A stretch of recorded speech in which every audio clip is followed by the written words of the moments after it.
Donc, bonjour à tous, moi je suis Marion Cipriano, je suis directrice scientifique adjointe de l'IRESP, donc l'Institut pour la recherche en santé publique.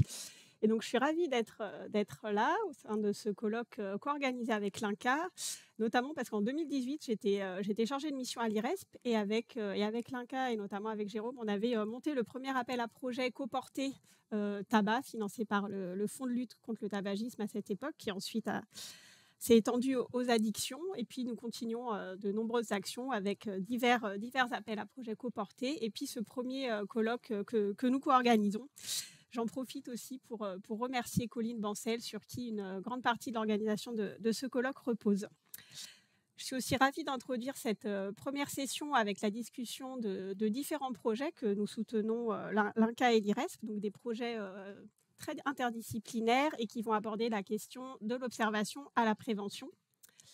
Alors, la prévention, pourquoi? On l'a vu, si je reprends un adage cité par Rémi Slama, 1 gramme de prévention vaut mieux que 1 kilo de traitement.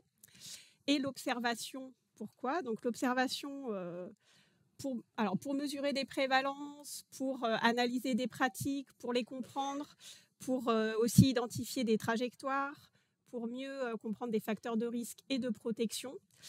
Donc, ce qui constitue aussi un certain nombre de bases importantes pour construire des interventions de prévention ensuite. Donc, on l'a vu sur ce qui est prévalence, il y a déjà un certain nombre d'études assez robustes, notamment sur le tabac, l'alcool, également le cannabis. Mais il reste aussi beaucoup à faire sur ce qui est des connaissances plus fines des pratiques, des trajectoires, des différents facteurs de risque et de protection liés à des consommations, mais aussi à des polyconsommations, et tout ce qui est la compréhension des déterminants aussi des trajectoires, qu'ils soient individuels ou environnementaux.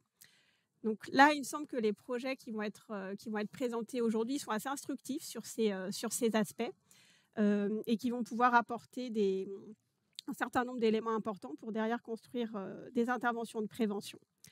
Donc, en préambule, avant d'entendre un peu les différents intervenants qui vont présenter leurs projets, je voulais peut-être attirer votre attention sur quelques éléments transversaux ou des éléments qui peuvent faire écho entre les différents projets de ces sessions, et en tout cas qui m'ont semblé assez intéressants à mentionner. Alors, tout d'abord, ça va être les dispositifs qui ont été élaborés par certaines équipes pour prendre en compte les environnements et notamment les interactions entre pairs adolescents, mais également entre les adolescents et les adultes, qui sont des facteurs importants en termes de tabagisme et de consommation d'alcool. De même pour les normes sociales qui discutent au sein des groupes sociaux, dans ces interactions, qui se modifient aussi, qui se construisent, et dont on sait qu'elles sont très importantes à cette période clé de l'adolescence. Un autre point qui m'a semblé intéressant dans les différents projets concerne la manière d'aborder les motivations des acteurs, avec des dimensions aussi là, individuelles et environnementales, avec l'objectif pour certains de les identifier, de les comprendre, d'autres d'agir sur ces motivations. Et puis le dernier aspect sur lequel je voulais attirer votre attention concerne les méthodologies adoptées pour étudier et suivre ces populations sur plusieurs années. Donc on a vraiment l'aspect longitudinal qui est important, mais aussi l'adaptation des outils qui sont utilisés pour travailler sur cette population particulière des adolescents. Alors, ça semble aller de soi, mais je sais que les équipes de recherche ont aussi dû adapter pas mal d'outils de mesure pour qu'ils soient adaptés à cette population, parce que ce n'est pas forcément le cas, ils n'ont pas été normés de cette manière. Et puis aussi les outils de recueil de données qui doivent évoluer pour s'adapter avec les pratiques des adolescents. Donc, on verra notamment la conception de diverses applications numériques, pas uniquement pour intervenir, mais aussi pour mesurer, pour observer, pour étudier. Je vais maintenant inviter les intervenants de cette session à venir avec moi sur scène. Donc, Laetitia Minari, qui est chercheuse en santé. Je les présenterai ensuite. Venez avec moi et je vous présenterai chacun à votre tour lorsque vous interviendrez sur vos projets. Donc, j'invite les 3 intervenants. Donc, Laetitia Minari, Mabrouk Neka et Jessica Mange. Comme ça, voilà.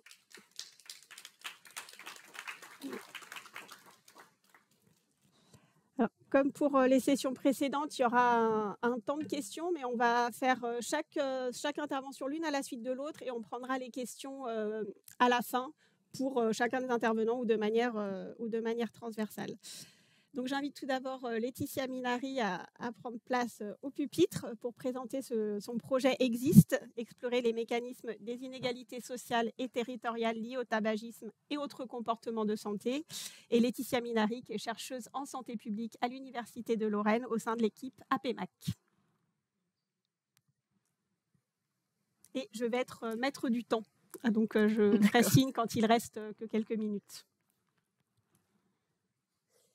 Bonjour à tous. Tout d'abord, merci de m'inviter à ce colloque pour présenter le projet Existe. Donc, Existe pour explorer les inégalités sociales et territoriales liées au tabagisme et autres comportements de santé chez les adolescents. Donc, je ne vais pas revenir sur les chiffres qui fondent le projet Existe puisqu'ils ont été présentés précédemment par Monsieur Lenezet. Mais très rapidement, tout de même, cela a été donc dit précédemment, la prévalence du tabagisme a diminué de manière drastique depuis 2014. Cependant, des inégalités persistent, et notamment en fonction du statut scolaire. La question que l'on se pose est celle des mécanismes par lesquels ces inégalités se créent.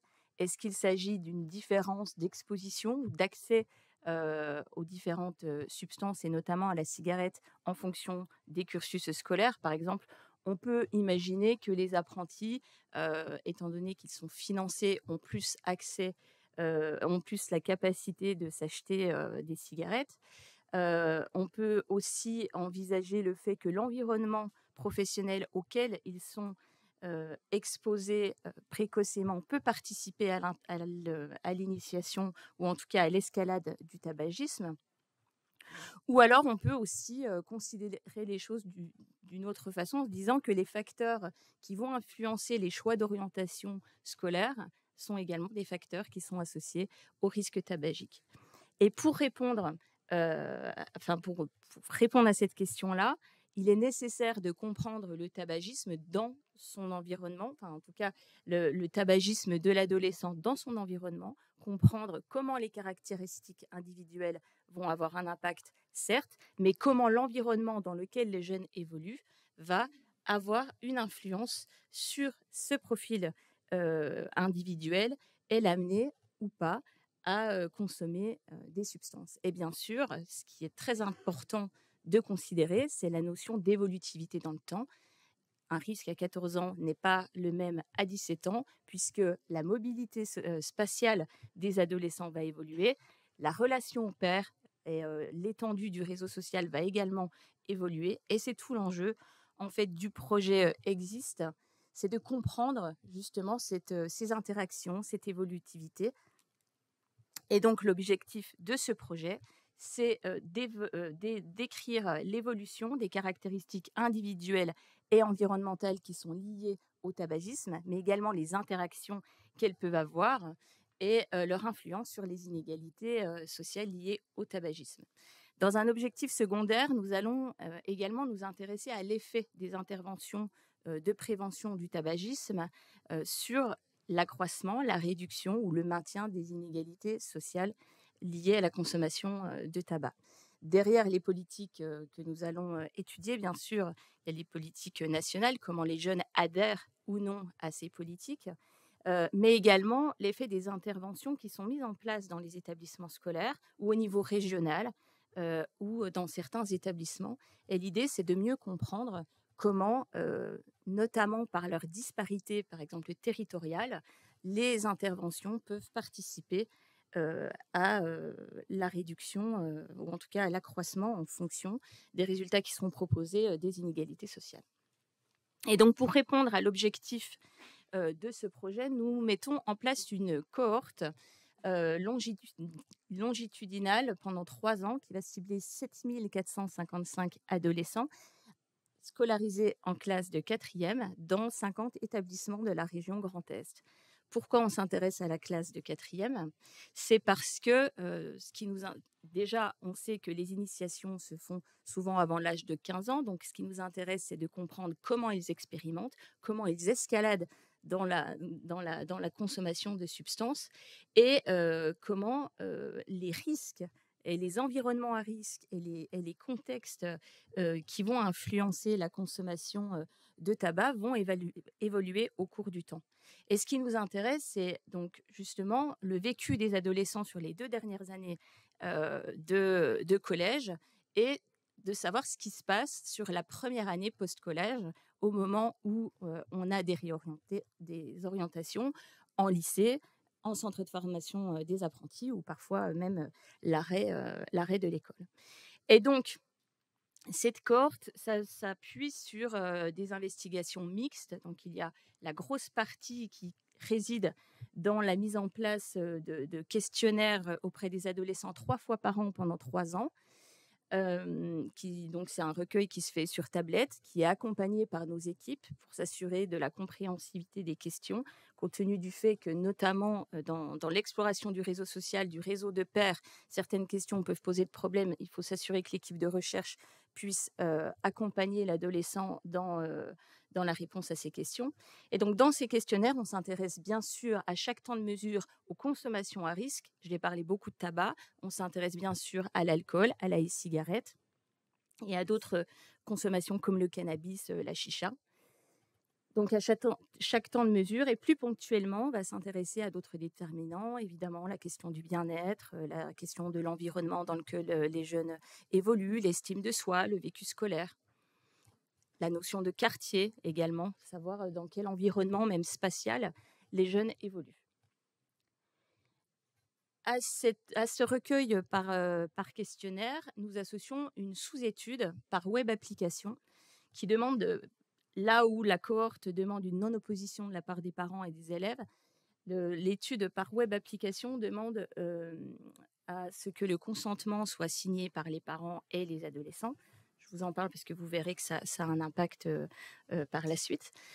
Mais l'idée, par cette web application, c'est de comprendre les micro-incitatifs du tabagisme, incitatifs environnementaux, psychologiques, et comprendre au fil de la journée comment évolue le niveau de bien-être du jeune, comment évolue son exposition dans l'environnement, quels environnements dans quels environnements il va évoluer et comment ça va avoir un impact sur son tabagisme.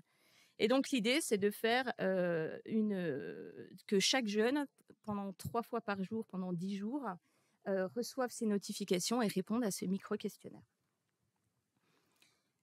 Au-delà de ces investigations quantitatives, nous allons préciser également les résultats des données quantitatives en explorant un peu plus l'espace de socialisation chez les jeunes à travers des entretiens et puis également leur vécu du collège, des environnements autres, par exemple environnements familiaux, environnements de loisirs. Et nous allons également leur demander au collège, parce que c'est un temps où les jeunes restent longtemps sur une journée, par des walking interviews, on va leur demander de nous décrire les collèges, les espaces de socialisation. Ben voilà, par exemple, à cet endroit-là, c'est plus les quatrièmes qui restent en groupe. Et voilà, il y a des interactions avec les classes de troisième à ces endroits-là. Là, par exemple, le CDI, c'est un lieu clé pour certaines rencontres. L'idée, c'est de comprendre comment ces espaces de socialisation vont avoir un impact, encore une fois, sur les attitudes envers les consommations à risque. À cela, bien sûr, nous ajoutons une investigation auprès des adultes qui évoluent autour de l'adolescent à travers des questionnaires chez les parents des adolescents pour faire le lien et confronter finalement les réponses des adolescents et des parents, étant étudié aussi notamment par rapport à la question du bien-être de l'adolescent, identifier si finalement le bien-être peut aussi être perçu par les parents. Et puis, les consommations à risque, elles sont également perçues par les parents. Mais on va également utiliser des investigations qualitatives pour interroger les parents, les équipes pédagogiques et les acteurs de milieux de loisirs. Ce qui nous intéresse, c'est vraiment de comprendre à travers les questionnaires chez les adolescents son vécu dans ces différents milieux, encore une fois, environnement de loisirs, collège, et familles, mais également d'avoir le retour des adultes. Pourquoi? Parce qu'on considère qu'il y a des lieux qui ne sont pas encore suffisamment utilisés comme lieux de prévention. Et bien sûr, nous réaliserons des observations dans les établissements qui sont concernés par l'étude qualitative. Donc, ce projet se déroule en 2 vagues d'inclusion. Compte tenu des challenges que pose ce projet, notamment en termes d'utilisation de données de géolocalisation, d'analyse de réseau social, les démarches ont été assez chronophages. On a obtenu l'ensemble des accords après 2 ans et demi de démarches réglementaires. Nous avons lancé la première vague d'inclusion le 17 octobre 2022 auprès de 15 établissements de la vague 1. Donc toujours dans la région Grand Est. 1591 élèves étaient concernés, 1237 ont été inclus. Donc la première vague du T0, données à l'inclusion, données socio-démographiques de base dont on aura besoin pour suivre la cohorte. Donc ces données ont été recueillies au T0 et actuellement une collecte est en cours. On s'intéresse plus largement à la question de l'environnement social, des réseaux de pairs et des espaces de mobilité des adolescents et les expositions dans ces différents espaces. Comme je vous l'ai indiqué, la sous-étude par GMA, donc par web application, demande un consentement signé de la part des adolescents et de leurs parents. Ce qui fait qu'on a déjà récupéré les consentements des adolescents pour participer à la sous-étude, donc on est à 31%, et on devrait avoir les retours des parents. La deadline était pour demain, donc je suis bien désolée de ne pas pouvoir vous donner d'informations. La première information que je peux vous donner, c'est qu'il y a une semaine, on a reçu dans un établissement scolaire les consentements de parents. Il y avait 43 consentements signés de la part des élèves, et on a reçu 18 de la part des parents. Donc, ça semble très peu en termes d'inclusion dans une étude. Il faut savoir que dans les études sur le GMA, généralement, on a 50 participants en moyenne, parce que c'est quelque chose qui est très difficile à faire suivre sur le long terme. Donc là, même si on a 5%, on sera déjà très satisfait, parce que 5% sur cette première vague, ça fait déjà 67 élèves. En termes de perspective pour ce projet, donc je ne l'ai pas évoqué précédemment, mais bien sûr, c'est un projet qui s'inscrit dans une approche interdisciplinaire. On travaille donc avec des épidémiologistes, des psychologues de la santé, des sociologues, des géographes de la santé, des pédopsychiatres. Et l'idée, c'est en comprenant ces mécanismes et dans la pluralité de leurs dimensions et dans leurs caractéristiques dynamiques, ça va nous permettre évidemment de préciser les mécanismes qui sont liés aux inégalités sociales de santé liées au tabagisme. Ce qui nous intéresse particulièrement, c'est de comprendre mieux le vécu des adolescents en décrochage scolaire. On sait qu'on l'a vu précédemment, qu'ils adoptent des comportements à risque, mais nous n'avons pas d'informations sur leur vécu et sur ce qu'ils ont vécu avant de décrocher. Cette étude de cohorte nous permettra d'avoir des premières informations. Et je l'ai dit précédemment, l'idée par la web application, c'est d'identifier des micro-incitatifs du tabagisme. D'un point de vue interventionnel, les implications sont dans l'élaboration de stratégies globales de prévention, puisque l'enjeu est encore une fois de tenir compte de l'environnement social et physique et des caractéristiques de l'adolescent, mais également de l'évolutivité des besoins de l'adolescent au cours du temps. Et puis, ce qui nous intéresse aussi, c'est d'évaluer les expérimentations qui sont menées dans les établissements et qu'on n'arrive pas à caractériser et dont on n'arrive pas encore à caractériser les effets. Donc actuellement, ce que l'on fait, c'est qu'on identifie de manière systématique, on a fait un travail de caractérisation des interventions, d'identification systématique des interventions dans chaque établissement qui participe au projet. Et l'idée, c'est de pouvoir identifier des interventions qui semblent prometteuses et qui ne sont pas valorisées actuellement dans les stratégies des préventions. On en a vu par exemple quelques-unes sur la gestion des émotions qui méritent d'être évaluées. et d'être valorisés pour capitaliser ces expériences-là et euh, et les amener à contribuer à la mise en place de stratégies de prévention dans d'autres établissements.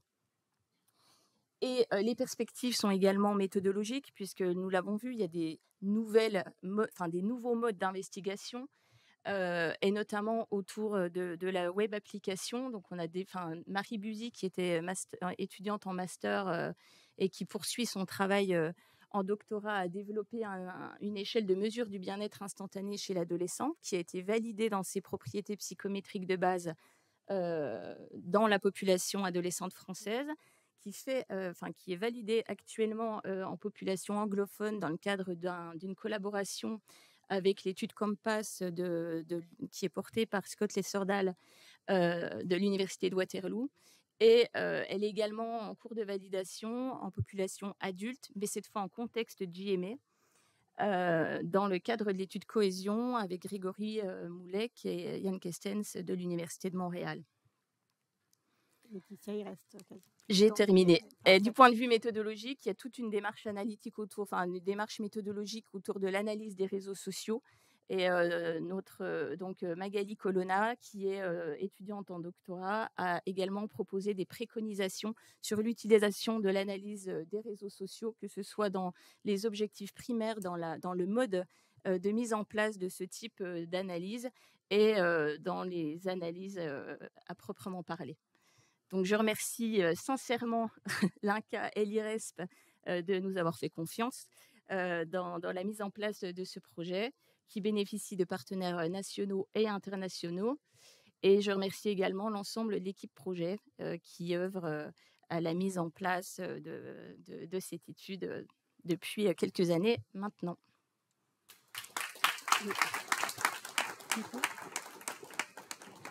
Merci beaucoup Laetitia, on a hâte de voir les résultats de cette étude. J'invite maintenant au pupitre Monsieur Mabrouk Neka, qui est maître de conférences en sciences de l'éducation à l'Université Jean Monnet de Saint-Étienne et qui va nous présenter une étude sur la relation entre le vapotage et le tabagisme chez les adolescents en classe de seconde dans la Loire. C'est à vous, 15 minutes.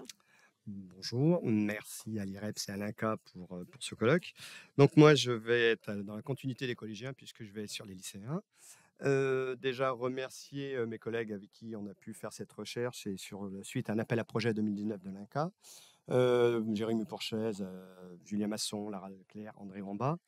Je vais aller assez vite sur le côté quanti parce que déjà plein de choses ont été dites par les personnes qui sont passées juste avant, entre autres le président de l'Institut Norbert Ifra et puis aussi monsieur Jérôme Foucault et monsieur Lenezet. Première chose, aucun conflit d'intérêt, le financement, je vous l'ai dit, la raison de notre recherche, tout simplement la problématique de l'effet passerelle. L'effet passerelle, c'est justement la question qui s'est posée entre le fait que je rentre par le vapotage et je glisse vers le tabac. On a un paradoxe, c'est que les Anglais disent dans différentes enquêtes que les vapoteurs réguliers qui fumaient avaient 3 fois plus le risque de fumer, enfin les vapoteurs avaient 3 fois plus de risque de fumer au bout d'un an, et le fait que d'avoir vapoté aussi augmentait de 75% le risque à un an de fumer une cigarette traditionnelle. Donc on s'est posé la question si chez les Français, et entre autres dans la Loire, chez les lycéens ligériens, avaient la même problématique. Donc à partir de là, nous avons mis cette problématique en jeu. Je vais aller très vite parce qu'il y a des choses plus intéressantes où je m'arrêterai et celles qui sont descriptives moins. Donc on a fait 2 approches. Une approche quantitative, d'abord suivi des secondes en 2018, en 2019 et en 2020 sur 3 ans. Et après, particulièrement dans un lycée, on a suivi les secondes, ensuite en première et ensuite en terminale. Ça, c'est pour l'approche quanti. Et ensuite, on a fait des entretiens pour l'approche qualitative pour avoir un petit peu plus de renseignements sur leur trajectoire. Donc, on voulait connaître leur motivation et la trajectoire de leur consommation. Donc, 28 entretiens étaient prévus et au final, on en a fait 21. Donc, la méthode que je voulais présenter, 2018, 2019, 2020, des classes de seconde sur 3 ans, dont dans un lycée, un suivi de cohorte. Alors, la population était la population cible de 6 000 élèves dans la Loire, de seconde, 75%, à peu près 74-55 ont répondu, Et ce qui est intéressant, puisqu'on parlait des apprentis, nous, on avait 21% de lycées professionnels. Et on verra justement la différence entre lycée général et lycée professionnel dans les résultats. Donc voilà, alors bien sûr, hein, Covid 2020 nous a empêchés d'avoir un peu plus de réponses, mais bon, on avait en 2019 près de 5000 réponses. Les chiffres, je suis rassuré, les Stéphanois, les Ligériens ont les mêmes consommations que les Français. Ça me rassure. Ça veut dire que les petits lycéens font exactement les mêmes résultats que les Français en général, avec les expérimentations et le fait de ne pas fumer, le fait d'être des fumeurs occasionnels et le fait aussi d'être des fumeurs quotidiens. On a repris un petit peu la définition que les recherches nationales reprenaient.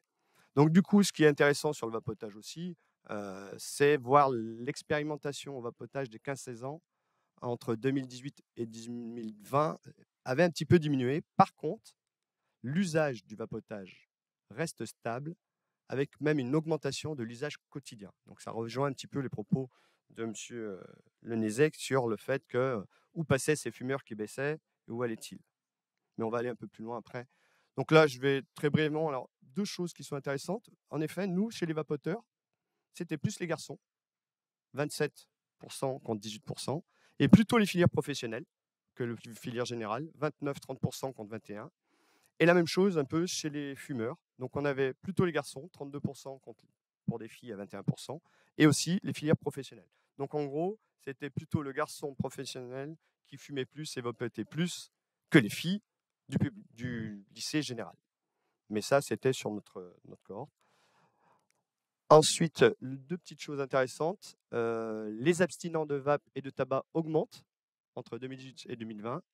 Par contre, il semble y avoir un petit effet, mais alors c'est là où on cherche l'effet passerelle, où un transfert d'une partie des fumeurs non vapoteurs, soit vers l'abstinence, soit vers le vapotage fumeur, et le vapotage serait un élément pour aller à l'abstinence.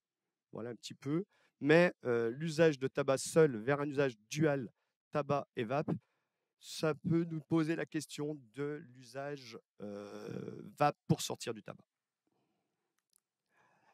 Alors, sur cette diapo, on voit en effet les non-fumeurs, non-vapoteurs fumeurs, excusez-moi. En 2018, ils étaient 11,25% et en 2019, ils passent à 7,21%. Et on voit en effet que les usages dual, vapoteurs-fumeurs, passent de 17 à 20. Donc, on se pose la question, ce petit passage de 35% des fumeurs exclusifs, non vapoteurs, qui se sont orientés vers un usage dual. Donc, on se dit, est-ce que c'est aussi toujours pour la sortie du tabac ou pas? Donc, la relation entre vapotage et tabac montre qu'il n'y a pas d'effet passerelle massif. Je reviendrai là-dessus dans la discussion parce qu'on est sur des cigarettes électroniques avec un investissement à 40-50 euros. Je dirais que si on referait cette étude avec les puffs, je pense qu'on aura énormément de différences. Mais ça, c'est mon point de vue après l'analyse. Donc, ces données tentent quand même qu'il n'y a pas d'effet passerelle massif du vapotage au tabagisme pour les adolescents jusqu'à l'âge de 15-16 ans, puisqu'on était sur les secondes. Ensuite, sur ces fameuses secondes qu'on a suivies dans un lycée, 336 en seconde, 360 en première, 273, donc toujours les mêmes pendant 3 ans. Et donc toujours cette idée de voir un petit peu leur trajectoire, un petit peu comment ils consomment le tabac, le vapotage. Alors dans le questionnaire, c'était aussi cannabis, chicha, etc. Mais nous, on avait focalisé sur l'effet passerelle. Et là, eh bien, on se rend compte, même chose, que les fumeurs quotidiens sont globalement stables. On se rend compte aussi que le tabagisme occasionnel augmente entre 15 et 18 ans. Surtout l'âge pivot, ça serait plutôt vers 17 ans. La baisse des non-fumeurs est uniquement due au tabagisme occasionnel, quand on regarde les chiffres. Une forte diminution, surtout à 16-17 ans, puis une stabilisation. Et là, on s'est posé la question des effets soirée, puisque l'expérimentation au tabac fumé augmente quasi linéairement entre 15 et 18 ans. Donc, on se pose la question de l'effet groupe, soirée, etc. au lycée. Pour le vapotage, alors le vapotage, on a une expérimentation au vapotage qui reste stable, entre 15 et 18 ans. Le vapoteur quotidien, il augmente à 16-17 ans, puis reste stable.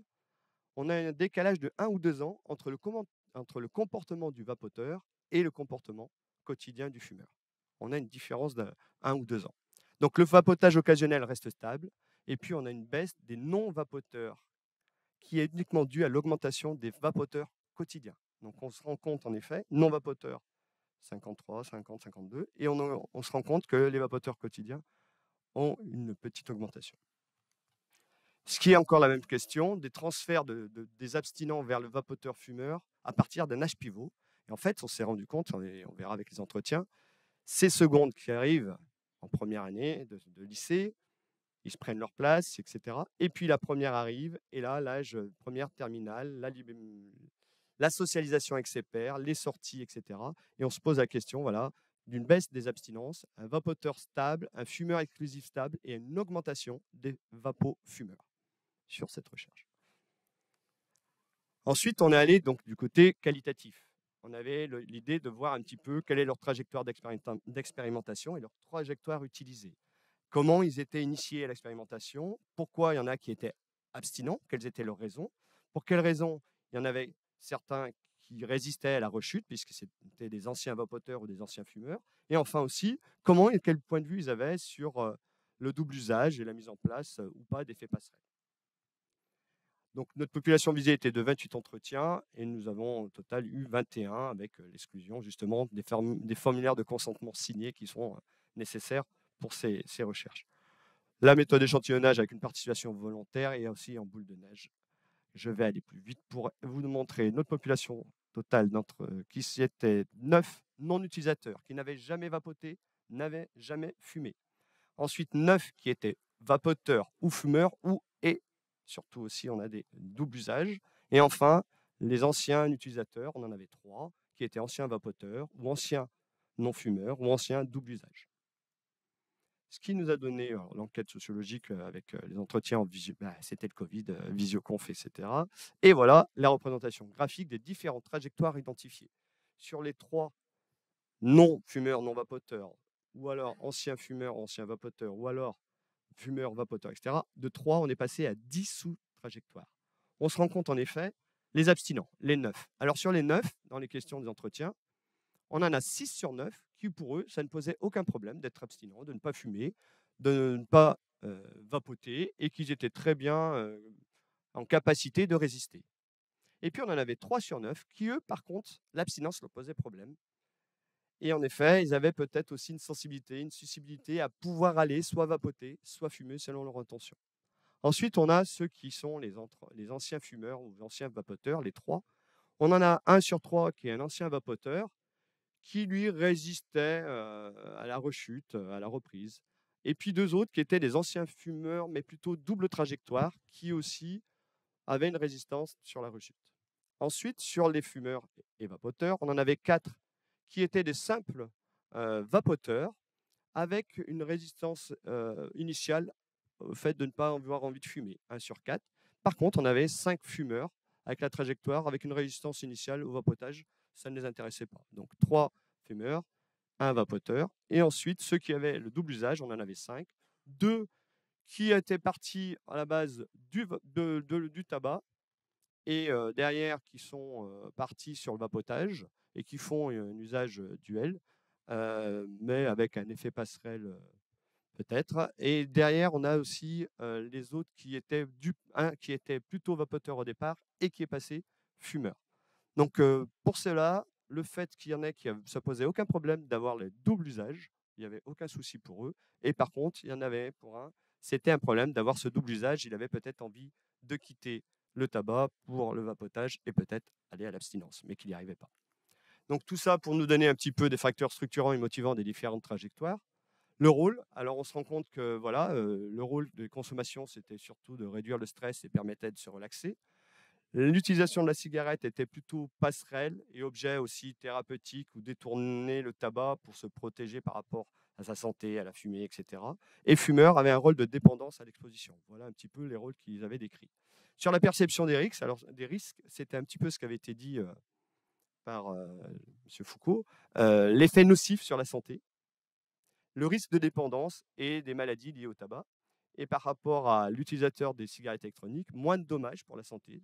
L'utilisateur de tabac, plutôt l'effet nocif potentiel sur la santé en termes de risque de dépendance et de maladies liées au tabac. Et sur l'espérance, alors chacun avait des attentes plus ou moins communes. Certains étaient clairs sur les conséquences négatives de leur consommation. Même ceux qui ne fumaient pas ou ne consommaient pas avaient une idée très claire sur les attentes. Et aussi, l'utilisateur de cigarettes, plutôt pour celui qui voulait arrêter de fumer, avait plutôt pensé à protéger sa santé, était donc l'usage de la cigarette électronique dans l'objectif de cesser le tabac. Et le fumeur, lui, était clairement conscient des effets nocifs sur sa santé. Donc ceux qui avaient une trajectoire d'abstinence ou de résistance, pour certains, pas de problème. Pour quelle raison? Parce qu'en effet, on en a déjà parlé, c'est les compétences personnelles. Le fait que pour eux, il n'y avait aucun souci de résister à, à la consommation de tabac ou de vapotage. Donc ils avaient une motivation intrinsèque autodéfinie. Ils avaient un environnement aussi socio-écologique non précaire, un soutien familial, des relations stables avec les parents, des amis, l'environnement peu stimulant pour initier des produits psychoactifs. Il est vrai que ça, c'était des éléments protecteurs pour justement ne pas et être justement résistant à la consommation. Et pour d'autres, par contre, c'était plus ambivalent. La vulnérabilité au tabac ou au vapotage était accompagnée dans l'intention de être peut-être initié au scénario de la première fois. Il y avait un risque. Et cela avait plutôt un faible sentiment de compétence personnelle, d'auto-efficacité. Ils avaient des motivations intrinsèques autodéterminées. Il y avait aussi le contexte socio-écologique qui était caractérisé, soutien familial précaire, tension relationnelle avec les parents, le lycée, pression sociale et influence des amis, environnement, hyper stimulant au scénario de la première fois. Tout ça pour retrouver dans les motivations intrinsèques et les motivations extrinsèques le fait d'être en capacité de dire non, d'avoir des principes décidés par soi-même, est fort mentalement, donc tout ce qui est les capacités psychosociales de l'individu. Et puis tout ce qui était extrinsèque, c'est tout ce qui est propre à l'élève avec l'interdiction, le contrôle parental aussi, hein, la crainte de la punition, 12/20, éviter de fumer ou de vapoter pour ceux qui étaient en couple et ne pas fréquenter les environnements fumeurs pour le vapotage. Pardon. Donc, ils ont perçu à la fois la cigarette et le tabac comme présentant le même niveau élevé de dangerosité et de nocivité. Par contre, ils favorisaient le renforcement ou le comportement de résistance aux rechutes pour le vapotage. Donc, on se rend compte que c'est ancré dans leurs idées d'utiliser la cigarette électronique pour résister et lâcher le tabac. Enfin, donc du coup, on avait... c'est parfait. On avait quand même des consommateurs qui ont déclaré que ceux qui utilisent le vapotage ou le tabac ont toujours commencé par des cigarettes de tabac. Les anciens consommateurs ont déclaré qu'ils avaient commencé par fumer des cigarettes aussi. Et ceux qui n'étaient ni l'un ni l'autre, ils disaient que s'ils s'abstinaient, ça devenait problématique. Ils auraient préféré alors devenir par la cigarette électronique sans nicotine s'ils devaient passer à quelque chose. Donc l'effet passerelle étant peu présent. Là, on avait un double usage, un vapoteur uniquement qui était rentré par le vapotage et qui était fumeur aussi, alors que les autres étaient fumeurs au départ et vapoteurs. Je vais finir sur ces deux fumeurs vapoteurs n'ont déclaré aucune intention d'arrêter de fumer. Ils considèrent que les cigarettes électroniques sont une alternative saine au tabagisme. Ils ont également signalé que les cigarettes électroniques sont une alternative au tabagisme à la maison. Je fume, mais à la maison, ça se sent, je ne peux pas, donc je vais plutôt prendre une cigarette électronique. Le vapoteur fumeur n'a déclaré aucune intention de s'arrêter et il considère que les cigarettes électroniques et le tabagisme sont également nocifs pour sa santé. Il préfère fumer du tabac en raison de la sensation. Une petite préférence pour le tabac.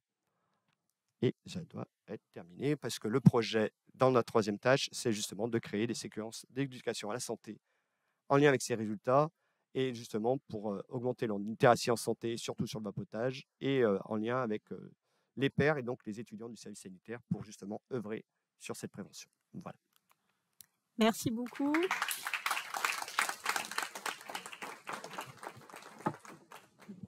Merci beaucoup pour cette présentation sur un sujet où il y a beaucoup de croyances aussi, et merci d'apporter un peu des éléments factuels et scientifiques. Et maintenant, je laisse la parole à Jessica Mange, qui est maître de conférence en psychologie sociale à l'Université de Caen Normandie et au sein du laboratoire LPCN. Ouais, exactement. Donc, bonjour. Hop, non, déjà ça va pas. Ok. Donc, je suis là pour vous présenter le travail de l'équipe de Caen sur un projet qui est coporté avec Hélène Beaunieu, qui est chercheuse, elle, en neuropsychologie, et pour le coup spécialiste des addictions depuis bien plus longtemps que moi, parce que je me suis retrouvée embarquée en quelque sorte par le contexte local sur ces questions seulement depuis 2017. Donc maintenant, ça va, j'arrive à peu près au niveau pour pouvoir discuter, mais il n'empêche que parfois, j'ai certaines... Il faut que je me remette dans le bain. Alors, sur cette démarche-là, qui a été initiée donc par ma collègue Hélène Beaunieu initialement, il y a cette idée ce qu'on essaie de développer, en tout cas en collaboration à Caen, en collaboration interdisciplinaire, au moins interne à la psychologie, c'est l'idée que si on veut prévenir, il faut d'abord comprendre pour savoir comment prévenir, qu'est-ce qu'on doit cibler et pour savoir évaluer de la manière la plus appropriée possible. Alors, on travaille toujours en deux phases, en tout cas en psychologie sociale classique, si je peux dire, hors addiction. On va d'abord analyser les déterminants d'un comportement. Et parmi ces déterminants, on va s'intéresser à notre cœur de compétences qui sont les déterminants psychologiques, où on va essayer de voir dans mon comportement de consommation d'alcool, de tabac ou autre, est-ce que la norme, de mon environnement va jouer? Est-ce que mon impulsivité peut jouer? Mon sentiment d'auto-efficacité, mon identité, et cetera. Donc on va regarder le côté, déterminant de plein de paramètres psychologiques. Pourquoi on regarde ça? On regarde ça parce qu'ensuite, dans nos interventions psychosociales, qu'est-ce qu'on va essayer de faire opérationnellement? On va essayer de cibler précisément les déterminants les plus forts par rapport au comportement. Et parmi ces interventions, là, je ne vais pas avoir le temps de tout détailler, mais il y a pas mal d'outillages conceptuels et méthodologiques dans le champ de la psychosociale internationale, en santé notamment, mais aussi dans plein d'autres, en éco-citoyenneté ou autres, qui nous permettent d'avoir des outils qui s'adressent spécialement à certains déterminants. Je pense par exemple, là, je crois que je ne l'ai pas mis, mais on a des techniques qui s'appellent par exemple l'hypocrisie induite, qui permettent d'adresser spécifiquement des situations où c'est la norme de comportement, la norme qui génère le comportement. Donc on a voilà, ces connaissances-là en fait sont à disposition pour les utiliser en santé. Donc ça c'est ce qu'on fait habituellement en psychologie sociale, quel que soit le champ d'application. Et le côté des addictions m'a particulièrement intéressée quand j'ai fait cette bascule en termes de conversion thématique, parce que si on applique ce modèle-là, je sais pas, à la gestion du tri des déchets, ça fonctionne. Sauf qu'en addiction, il y a une dimension qui est complémentaire, qui est que il y a des altérations neuropsychologiques qui sont possibles et qui sont liées au comportement problématique lui-même, qui peut générer ces atteintes et qui vont être une entrave, ou en tout cas qui peuvent être des facteurs délétères à l'efficacité de nos dispositifs de prévention habituels. Donc d'un point de vue fondamental, c'est aussi intéressant pour nous de se dire que, OK, on cible des déterminants psychologiques, on a des stratégies pour le faire, mais dans les stratégies qu'on met en place, on va prendre certaines précautions en collaborant avec nos collègues neuropsychologues sur les fonctions exécutives, par exemple, qui peuvent être atteintes par la surconsommation d'alcool ou de cannabis ou autre. Donc, c'est vraiment une coordination, une collaboration avec ces deux champs de la psychologie et on ajoute évidemment de la psychologie clinique dans tout ça. Donc ça, c'est la démarche qu'on essaie de développer, de tester, de mettre à l'épreuve dans la plupart de nos études. On tient compte des déterminants, des altérations liées à la consommation et à partir de là, on met en place des dispositifs de prévention. Je passe sur la phase d'évaluation puisqu'elle est évidente en recherche. On va en parler quand même après.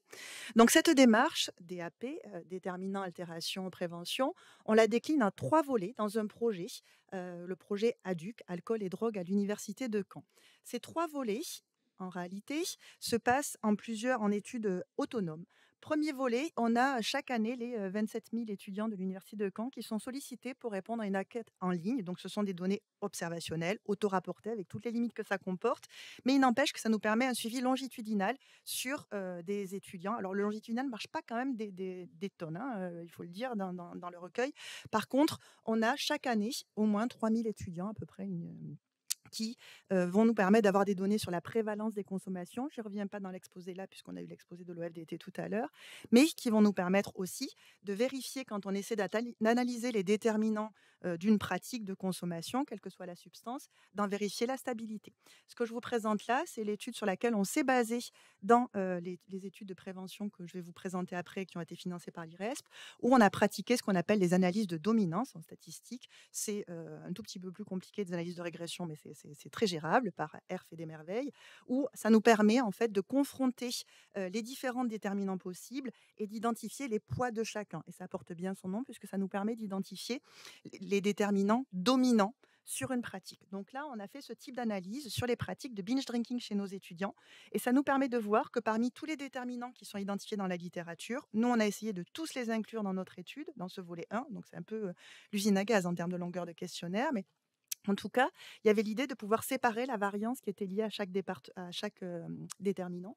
Et on a pu identifier les déterminants dominants dans les pratiques de binge drinking. Parmi ces déterminants, et c'est là où en tant que psychologue social, je me suis sentie plutôt à l'aise finalement dans le champ des addictions, c'est que parmi ces déterminants, les principaux sur le binge drinking, je ne parle pas sur la consommation d'alcool en général, sur le binge drinking, ce sont principalement des facteurs interpersonnels sur lesquels moi je travaillais par avance en psychologie sociale expérimentale, à savoir la norme, mais ça je pense que ça paraît un peu évident pour vous tous qui travaillez sur les jeunes, mais aussi l'identité. Et ça pour le coup, c'est quelque chose qui est souvent sous-traité, il me semble, dans la littérature ou dans ce champ-là, alors que ça fait partie des déterminants dominants.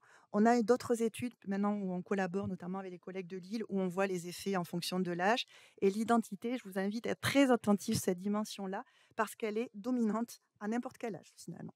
L'identité au sens comment est-ce que je considère que la consommation d'alcool fait partie de mon identité et comment je pense que les autres aussi le perçoivent comme faisant partie de mon identité. Donc un mélange d'identité personnelle et sociale. Donc ça explique que dans les travaux que je vais vous présenter après, on va cibler ce type de paramètres. Second volet qui est mené là par les collègues de neuropsycho, dont Hélène Bonnu que j'évoquais tout à l'heure, où là les collègues vont suivre une cohorte de 300 étudiants. Elle démarre en L1. L'inclusion, c'est des étudiants de L1 et elles les suivent pendant plusieurs années et elles vont pouvoir caractériser de manière plus précise, en longitudinale pour le coup, systématique, les altérations neuropsychologiques liées à leur consommation, où là, c'est centré sur alcool, binge drinking, mais aussi du cannabis notamment. Vous imaginez la difficulté avec le corona qu'ont rencontré les collègues là, puisque ça a été suspendu pendant un temps. Nous aussi, on a eu des difficultés, je vais vous en parler. Et troisième volet, c'est celui qui a donc été financé ici par l'IRESP et l'INCA, où on met en place des aspects de prévention qui, à la base, en tout cas, ça devait consister en 4 essais randomisés contrôlés. On a eu quelques petits soucis, notamment avec la pandémie, comme vous tous, mais aussi avec des problèmes de CPP. Donc là, je n'ai pas de données à présenter encore aujourd'hui, mais j'ai décidé de faire l'inverse de ce qu'on fait dans nos papiers habituellement pour que ce soit un peu utile. En tout cas, moi, j'aurais aimé avoir ça. J'ai décidé de vous expliquer tous nos problèmes pour ne pas qu'ils vous arrivent ou pour vous trouver des solutions si ça vous arrive. Donc, ces problèmes-là, ça fait que finalement, on a trouvé une solution de repli. Je vais vous expliquer comment ça en est sorti, avec quelques insomnies au milieu. Et ça s'est transformé en 2 essais contrôlés randomisés que je vais essayer de vous expliquer, et avec l'obtention d'un décalage d'1 an aussi, qui était absolument nécessaire pour la menée du projet initial. Donc voilà comment on travaille. En tout cas, il y a vraiment cette idée. On identifie les déterminants. On fait ça pour le tabac aussi. On identifie par exemple des profils de fumeurs. Et à partir de là, on peut mettre en place des dispositifs de prévention spécifiques à chaque profil. Donc c'est vraiment la démarche habituelle. Alors, sur ce volet prévention, on a ciblé 4 déterminants. En tout cas, c'était ce qui était convenu dans le contrat. À la base, on devait avoir un essai par déterminant et finalement, les 3 derniers vont être regroupés. Donc là, ce qui est monté pour l'instant, c'est le premier essai qui essayait de cibler l'impulsivité. Alors, pour travailler sur ces différentes... Ah oui, excusez-moi. Donc, le premier, c'est celui que je vais vous présenter aujourd'hui parce que c'est celui dont le protocole est en cours, enfin, les inclusions sont en cours. Et les autres cibles, les autres processus psychologiques cibles sur lesquels on travaille, c'est la norme sociale dans laquelle ils sont insérés, leur identité que j'évoquais tout à l'heure et également leur motivation. Parce que ce qu'on observe en binge drinking, c'est que les motivations, évidemment, jouent un grand rôle, ça vous le savez, mais celles qui sont dominantes, c'est les motivations, le enhancement, je ne sais jamais trop comment le traduire en français, cette idée d'amélioration, d'avoir un truc en plus, et la motivation qui est qualifiée de sociale, qui n'est pas très sociale pour nous quand on regarde les items, c'est plutôt la motivation à la fête, mais qui s'appelle comme ça. Et pour le coup, pour vous donner d'autres éléments d'analyse qu'on est en train d'effectuer sur nos données, quand on compare entre les prédictions de binge ou de dépendance en milieu étudiant, la motivation au coping apparaît en prévision de dépendance, mais pas en prévision de binge drinking. Donc, il y a des distinctions comme ça qui sont intéressantes à faire, parce qu'après, en prévention, on va cibler les motivations spécifiques pour chaque pratique qu'on essaie de prévenir. Alors, comment on travaille? On a appelé ça des briefs motivational interview adjusted, au sens où on part sur des BMI qui existent déjà, des dispositifs qui fonctionnent déjà a priori, mais on va les ajuster parce qu'à chaque fois, on crée des modules qui sont spécifiques à un déterminant. Notre idée à terme, c'est de créer des espèces de boîtes à outils pour les accompagnants et accompagnantes, avec l'idée que quand ils travaillent avec des personnes ou des groupes, s'ils voient qu'il y a des problématiques d'impulsivité très fortes, ils pourront se dire on va dans cette boîte à outils-là et on prend le module impulsivité pour travailler. Si on se retrouve avec des gens qui ont impulsivité, identité, on a 2 outils qu'on peut travailler, monter, réadapter des protocoles localement dans les accompagnements de terrain. Donc c'est ça notre idée à terme. On a une première partie, des mesures en en pré-inclusion, où on a l'adhésion des individus aux déterminants, donc on peut les profiler psychologiquement, leur consommation, leur pratique du binge drinking, et également des mesures sur l'intégrité neuropsychologique. Donc, je ne sais pas comment on clique avec ça, mais en tout cas, j'ai mis dans le PowerPoint des liens qui vous permettent à chaque fois que vous avez et ça vous explique l'outil de mesure. Donc c'est de manière à ce que ce soit le plus opérationnel possible, mais là je ne sais pas comment cliquer pour vous montrer. Donc voilà, vous pourrez toujours aller voir.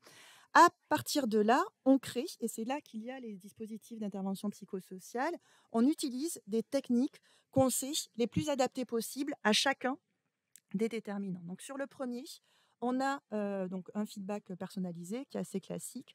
On a travaillé pour cibler l'impulsivité avec un protocole que je vais vous détailler brièvement tout à l'heure, qui s'appuie sur de la méditation de pleine conscience et qui s'appuie sur de l'implémentation d'intention. Je vais expliquer brièvement tout à l'heure ce dont il s'agit. Et pour les autres, vous voyez qu'à chaque fois, on a un outillage conceptuel et méthodologique qui n'est pas exactement le même parce qu'il est toujours adapté aux déterminants psychologiques qu'on cible. J'évoquais tout à l'heure l'idée d'hypocrisie induite. Ce sont des rappels de normes. Alors, je ne sais pas si, j'imagine que ce n'est pas trop connu comme dispositif, mais il y a plein de travaux là-dessus.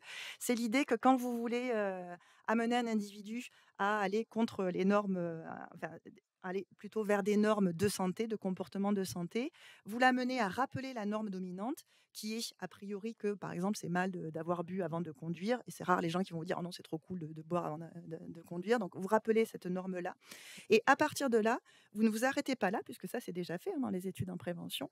Vous amenez l'individu à se rappeler les transgressions à la norme qu'il a fait. Donc, les fois, oui, je sais que c'est mal, mais quand même, ça m'est peut-être arrivé en me disant je vais tenter, j'ai envie de dormir chez moi, etc. Donc, on amène l'individu à se rappeler ses transgressions.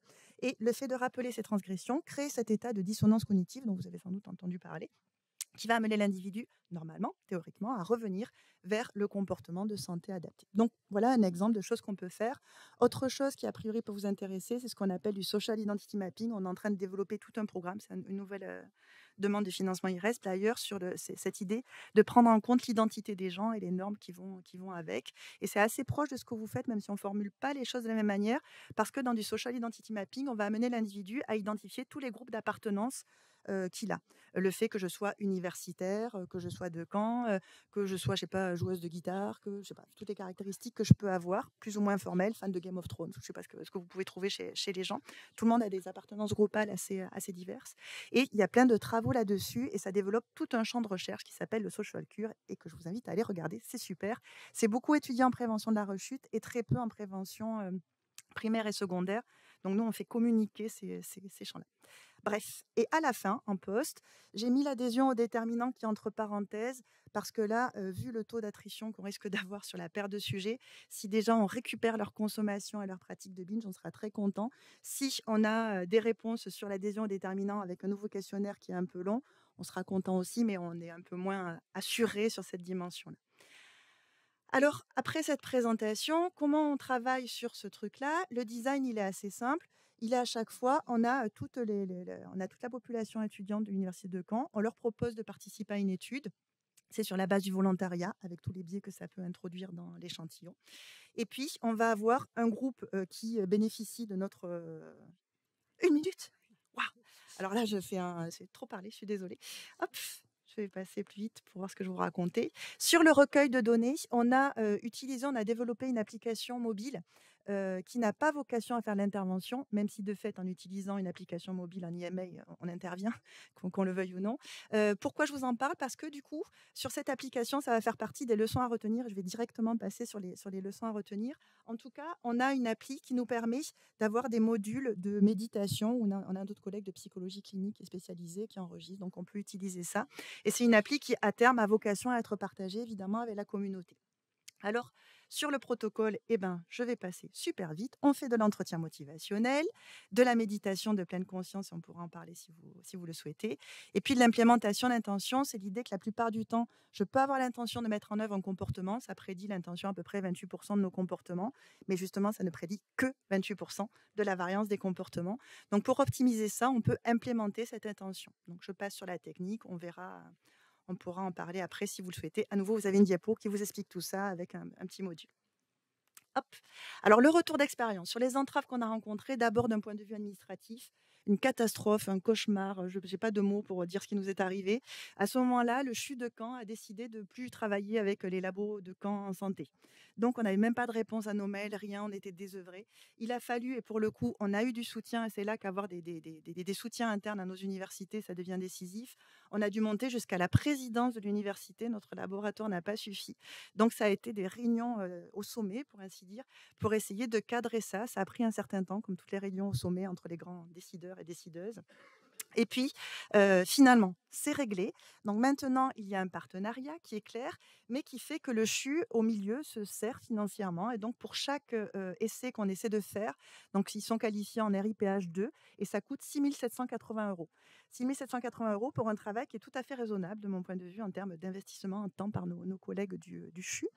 Voilà, donc ça veut dire que c'est aussi des budgets qui n'étaient pas prévus, puisque ça n'était pas imaginé au départ. Maintenant, c'est clair, donc on le sait, on demande ça à chaque fois. Et pour le coup, on a eu un soutien financier de la Fédération hospitalo-universitaire avec laquelle on travaille. Là aussi, le fait d'être ancré dans ces champs-là, j'accélère méga. Sur les entraves technologiques, alors je ne sais pas, je suis curieuse d'entendre l'expérience des collègues d'Amiens qui ont travaillé avec aussi une appli. On a travaillé à la base avec la DSI de notre université qui nous soutenait pour développer une application native, c'est-à-dire comme celle que vous avez sur vos téléphones. Et en fait, mon retour d'expérience, c'est surtout ne faites pas ça. Parce que ça nécessite... alors avec Android, ça ne fonctionne pas trop mal, c'est relativement ouvert comme système. Avec iOS, eh ben, tout est contraint, tout est compliqué. Voilà, le système est vraiment ultra protégé. Ils sont en train de s'ouvrir un peu, mais c'est un peu contraint encore, beaucoup contraint, on va le dire comme ça. Et il se trouve qu'il y a d'autres solutions qui s'appellent des Progressive Web Applications. Et je voyais que Laetitia, c'est ce qu'elle avait utilisé d'office.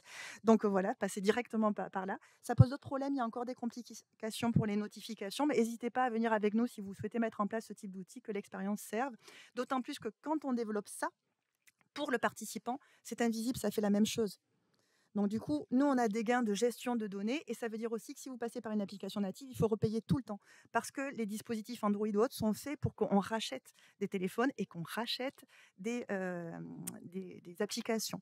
Donc du coup, avec la Progressive Web Application, vous n'avez pas du tout ce problème-là. Et puis comme ça, je termine en beauté avec les ressources qu'on a eues, institutionnelles de notre université, j'en ai parlé, mais aussi, je dois dire, de l'IRES parce que je travaille avec d'autres financeurs où c'est plus compliqué, pas par mauvaise volonté de leur part, mais j'ai souvent l'impression de travailler avec des gens qui ne sont pas formés scientifiquement et qui, du coup, ne prennent pas toujours la mesure des difficultés qu'on rencontre ou à l'inverse, qui voient des problèmes là où il n'y en a pas ou qui minimisent des problèmes qui sont très problématiques en termes de protocole pour nous. Et là, je dois dire qu'on a eu le soutien de Rebecca Rotzen, donc je n'ai profité pour lui demander sa photo, elle est là-bas. Voilà, donc parmi mes insomnies, de temps en temps, je pouvais rêver de Rebecca qui me sauvait régulièrement de nos difficultés et qui a été même jusqu'à organiser face à la difficulté du retard pris, etc., des rendez-vous avec des experts. Donc, l'IRES fournit ça. Je ne sais pas si vous avez utilisé ça, mais c'est vraiment chouette parce qu'il y a des fois où on ne sait pas, en fait, on a des alternatives à proposer, mais c'est difficile de prendre une décision. Et là, on a eu ce soutien de l'IRES, où on a pu avoir des échanges avec un autre expert qui nous a proposé d'autres solutions que nous n'avons pas utilisées d'ailleurs. Mais en tout cas, la discussion nous a amené à éclairer notre décision. Donc vraiment, c'est un support par rapport à d'autres financeurs qu'on a qui est quand même vraiment intéressant. Et puis tout ça avec une équipe qui va mélanger des jeunes psychologues, ingénieurs, des collègues. Donc, comme je disais, on a cette idée de complémentarité en psychologie avec la psychologie clinique, la neuropsychologie et la psychologie sociale. Et puis aussi des cliniciens avec qui on travaille régulièrement. Et là, on va un peu plus loin maintenant dans notre futur projet où on intègre des patients experts avec nous. Donc voilà, pour la fin, je m'arrête là. Je suis désolée, c'était trop long. J'ai trop tchatché au départ. Mais j'espère au moins que vous avez compris la démarche qu'on essaie d'adopter à chaque fois. Et puis n'hésitez pas si vous voulez le diapo et les explications complémentaires. Voilà. Désolée. Merci beaucoup. Merci beaucoup Jessica pour cette présentation qui illustre un peu la fin du chemin de cette session de l'observation à la prévention. On est un peu en retard sur le programme, on va quand même prendre quelques questions. Donc, il n'y en a pas encore qui sont arrivées sur le chat. N'hésitez pas, les personnes qui sont en ligne. Et puis, dans la salle, si vous avez des questions, c'est le moment pour nos intervenants. Peut-être que je vais commencer. Ah bah, allez-y. Alors, il y a un micro, quelqu'un va vous passer un micro. Et puis, vous avez des micros qui sont allumés, donc il faut bien les tenir prêts. Donc, Éric Breton de l'École des hautes études en santé publique. Donc, ma question est pour Laetitia. La réflexion, en fait, sur comment vous placez ça, en fait, cette information qui est recueillie sur le sentiment immédiat, les impressions immédiates donc d'un adolescent sur ce qui se passe et tout ça. Je me questionne, je ne le mets pas en doute, mais je me demande c'est quoi l'air du moment dans une journée? Comment vous l'inscrivez dans le fond, dans la logique de votre programme? Oui, il faut le tenir prêt, mais il est allumé. C'est la D'accord. régie qui gère. Merci Eric pour cette question. La question enfin, l'origine de la démarche vient d'un questionnement autour de la notion du groupe. Parce que dans le projet, dès le départ, on voulait s'intéresser à l'environnement social, le fait, on sait par exemple qu'être un isolat, ça peut avoir un impact sur la consommation à risque et le fait d'appartenir au groupe également. Sauf que ce qui nous manquait, c'était le sentiment que l'on a dans ce groupe. On peut être au sein d'un groupe et se sentir isolé, on peut être seul et se sentir très bien. Et en fait, c'est ça qu'on va chercher. C'est mettre en lien le vécu social et le sentiment, enfin le vécu psychologique du groupe, quoi. Et donc, on est parti là-dessus. Tout est l'enjeu tout autour du projet, hein, c'est de cette interaction entre l'environnement et comment on vit l'environnement. Et comment je me sens pas bien dans un groupe. Les jeunes, enfin voilà, on est dans un moment festif. On commence à consommer certaines substances. J'ai pas forcément envie.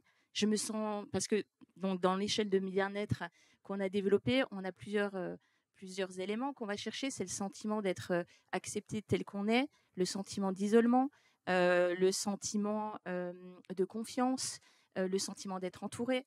Et à partir de là, ce qu'on souhaite comprendre, c'est comment je vais entrer dans le tabac ou comment je vais consommer plus facilement des substances en fonction de mon état et de mon sentiment d'appartenance ou pas au groupe. Voilà, parce qu'on dit souvent, par exemple, que le tabagisme, c'est une pratique sociale. OK, il faut aller un peu plus loin. Et qu'est-ce qui se passe, en fait, derrière tout ça? Merci. Pendant que le micro arrive jusqu'à Florence, une question qui nous vient du chat pour Jessica. Au-delà des normes légales, qu'en est-il des normes sociales que les usagers construisent au sein de leur espace de consommation ou entourage? Alors, je ne sais pas dans quel sens répondre à la question d'un point de vue contenu ou d'un point de vue processus. Je parlerai en termes de processus au moins. C'est que parmi les normes, on va distinguer différents types de normes et ça vaut le coup de les distinguer a priori, ou en tout cas on essaie de vérifier si ça vaut la peine ou pas. On va distinguer les normes descriptives, c'est-à-dire ce que font la majorité des gens, des normes injonctives, c'est ce que je pense que les gens pensent bien de faire. Les normes subjectives, c'est ce que je pense qu'on attend que moi je fasse. Et il y a une autre norme qui nous intéresse pas mal en ce moment, sur laquelle on n'avait pas travaillé pour l'instant, mais on l'a dans le projet d'après, la norme dynamique. C'est la norme, c'est dans mon groupe de référence, quelle est l'évolution. Si je prends, nous, à nos âges, il y a quelques plus jeunes que nous, que moi, en tout cas au milieu, mais dans mon groupe d'amis, on avait des normes sur les consommations à 20 ans qui sont peut-être pas les mêmes maintenant à 45 ans. Donc on continue à se faire croire qu'on écoute, qu'on boit beaucoup, mais en vrai on boit beaucoup moins parce qu'il faut se lever le lendemain, le corps gère moins, etc. etc. Donc sur les normes, elles ont tout un rôle. La norme dynamique, c'est pas encore éclairé pour ce qui est des consommations d'alcool, on ne sait pas, donc ça on va fouiller. Et puis pour les autres, c'est la norme descriptive qui joue énormément, notamment dans la pratique du binge. Donc c'est pas ce qu'il est bien de faire, mais c'est ce que font véritablement les gens autour de moi, avec toujours une surestimation des normes. Et c'est pour ça que ça fait partie des cibles et que l'approche normative domine beaucoup maintenant en prévention, parce qu'il y a une surestimation des consommations chez les jeunes qui fait que ça les incite d'autant plus à consommer. Donc souvent dans les interventions, ça consiste à rectifier cette perception de normes erronées pour abaisser leur envie de consommer et de se conformer au groupe. Je ne Merci sais pas si beaucoup. ça répond. Allez-y. Bonjour, donc je suis Florence Cousson-Gély, je suis professeure de psychologie de la santé à l'université Paul Valéry Montpellier 3 et j'ai une question pour Jessica. Merci beaucoup pour cette présentation voilà, très intéressante et je trouve ça passionnant de nous faire partager aussi ce qui ne marche pas. On a parfois un peu de mal aussi en tant que chercheur à dire ce qui ne va pas. Alors j'ai deux questions. Une première question plus au niveau de l'intervention. Je n'ai pas bien compris si c'était une intervention individuelle ou en groupe. mais bon, vous n'aviez pas forcément le temps de développer, donc j'en profite. Et une deuxième question par rapport au modèle théorique. Bon, en psychologie de la santé, c'est vrai qu'on est assez friand de tous ces modèles parce que justement, ça permet de faire un tri aussi de tous ces déterminants. Donc, je voulais savoir un petit peu sur quel modèle théorique vous appuyez et de savoir également si vous utilisiez toutes les techniques de changement de comportement qui sont développées notamment par Suzanne Mickey et toute son équipe, qui effectivement nous permettent finalement d'aller de ces concepts théoriques vers des interventions et donc si vous les utilisiez ou pas. Alors oui à tout, il faut faire une réponse très brève. Sinon, pour répondre, oui, pour l'instant, on est sur des dispositifs individuels à chaque fois parce qu'on avait comme socle l'entretien motivationnel. Et pour le coup, je n'ai pas été formée encore à l'entretien motivationnel en groupe, donc je ne sais pas bien comment ça fonctionne, j'en connais pas le potentiel. Donc j'ai pas... Et puis dans les travaux que j'ai lus, la plupart du temps, c'était individuel. Donc pour l'instant, on est sur ce type de dispositif dans ce contexte. Après, moi, à la base, j'ai été élevée à la TPB, la théorie du comportement planifié, comme tout psychologue social de base. Par contre, en me cultivant sur le champ de l'addiction, j'ai bien vu qu'il y avait plein d'autres paramètres, plein d'autres déterminants. Et puis là, pour le coup, les collaborations avec les collègues cliniciennes ou de neuropsycho plus familières, vraiment des problématiques d'addiction, ça m'a permis d'intégrer plein d'autres éléments dedans. Et c'est pour ça qu'on fait des analyses de dominance, parce qu'on part de la TPB, mais on cumule avec les autres déterminants et on regarde ce qui reste à la fin, ou ce qui domine en tout cas. Parce qu'il reste plein de choses, bien évidemment, mais pas avec les mêmes poids. Donc à la base, c'est la TPB. Et bien sûr, pour les approches à la Michi, sauf qu'on trouve qu'on fait mieux, dans le sens où il y a d'autres théories en psychosocial, pas seulement dans le champ de la santé, qui font d'autres regroupements que Michi. Voilà, donc on se base bien sûr sur elle, notamment parce que dans la plupart des travaux de la littérature, c'est ça la référence. Et donc, ça nous est extrêmement utile, mais on ne va pas toujours utiliser les mêmes regroupements.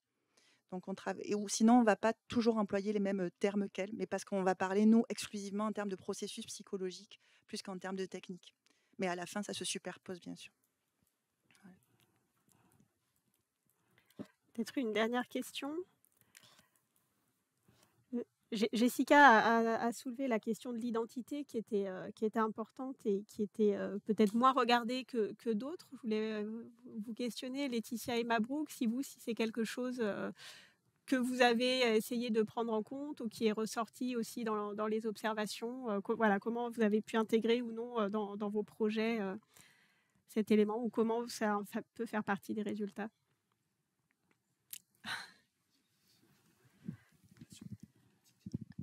Non, clairement, en étant franche, la question d'identité en elle-même, on l'a pas intégrée dans les multiples facteurs. Mais du coup, c'est quelque chose sur lequel on va se pencher et probablement que on viendra peut-être vers vous pour échanger sur le sujet. Il est vrai que dans notre questionnaire Quanti, il y avait la relation avec les autres, le fait d'avoir de l'argent de poche, bon, la profession des parents, etc. Mais c'est vrai qu'en aucun cas, on a pensé à ce profil d'identité. Et ça m'intéresse. Je pense que c'est quelque chose qu'il faut explorer. D'être brève, mais si j'ai du mal à être brève sur l'identité. Mais en fait, il y a tout un courant de recherche qui travaille vraiment là-dessus, mais souvent, c'est pas mixé avec les autres champs de la recherche. Donc, je peux vous envoyer toute une biblio là-dessus, plus tous les résumés que j'ai pu faire. Mais donc, il y a vraiment tout un champ sur le rôle de l'identité, pas chez les ados, dans ce que j'ai vu, mais en milieu étudiant, donc pas si loin de l'âge ado. Et après, il y a tout un autre champ, ce que j'appelais le social cure tout à l'heure, en prévention de la rechute, où là, il y a vraiment un gros travail. Et pour le coup, ils ont vraiment des outils que nous, là, on va essayer d'appliquer en milieu étudiant, en faisant dialoguer. Mais en tout cas, ça, dès l'instant où c'est pris en compte, ça sort parmi les premiers prédicteurs. Et juste un truc sur les polyconsommations, parce que vous l'évoquiez, mais on a traité, parce que dans le questionnaire ADUC, on a tabac, alcool, cannabis, et puis plein de tous les trucs les plus créatifs possibles, parce qu'on travaille aussi avec un collègue d'addictovigilance. Et on se rend compte que les identités liées aux substances sont liées. Et en polyconsommation, les gens jonglent entre l'identité de je suis quelqu'un de globalement cool, puisque à la fois je fume, je bois et je consomme du cannabis, etc. Donc ces liens-là, ils sont extrêmement corrélés, même quand vous faites des régressions en backward. Je ne sais pas si vous connaissez ces méthodologies-là, mais ça vous fait le ménage et ça garde que les déterminants les plus forts. Avec toutes les substances, on l'a testé avec alcool, tabac et cannabis, vous avez l'identité qui reste à la fin. Et face à tous les déterminants qu'on utilise habituellement, l'anxiété, la dépression, tout ce qui est habituel. Donc ça vaut vraiment le coup de je me pose juste la question, pour nous, pour les plus jeunes, c'est des ados, collégiens, lycéens, en pleine construction identitaire.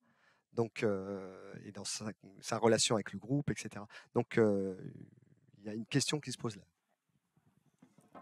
C'est vrai que cette question, enfin, je pense à un travail qu'on a réalisé avec Sébastien Seta qui va parler cet après-midi. Et on s'est interrogé justement, c'était dans le cadre d'une étude chez les apprentis, la question d'identité déjà de fumeurs et des îlots de fumeurs hein, qui sont